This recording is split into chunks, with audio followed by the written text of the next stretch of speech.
سمعتوا في ايران ضباط بشار الاسد الهاربين لشمال شرق سوريا اليوم ايش عم يساووا؟ عم يحشدوا عسكريا تحت غطاء تنظيم قسد على جبهه دير حافر وعلى جبهه سد تشرين. يا حبيبي الجحش ما بيقع بالجوره اكثر من مره. انت اليوم اثبتت لي انك اشحش من الجحش، هربت من جوره بشار الاسد طلعت لجوره تنظيم قسد. فكر بدك تنفذ هون؟ ردت وزاره الدفاع السوريه بحشودات ضخمه لاستهداف وتدمير اي مصدر نيران بيهدد حياه المدنيين في حلب او في منطقه حلب او منطقه الوجود.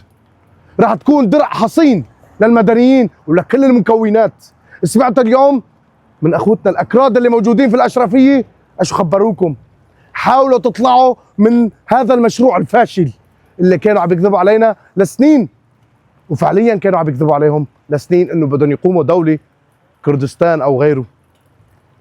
اهل الاكراد موجودين هون وكل الطوائف موجودين في سوريا تحت غطاء الدولة السورية وبحمايتهم، وأي قلق أو أي شيء بيهدد حياتهم راح يتم تدميره.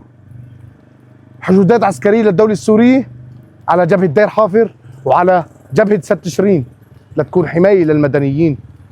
فهود مستحيل انه يخذلوا الحق يوم. هود مستحيل انه يخون الأحرار أهل المظالم.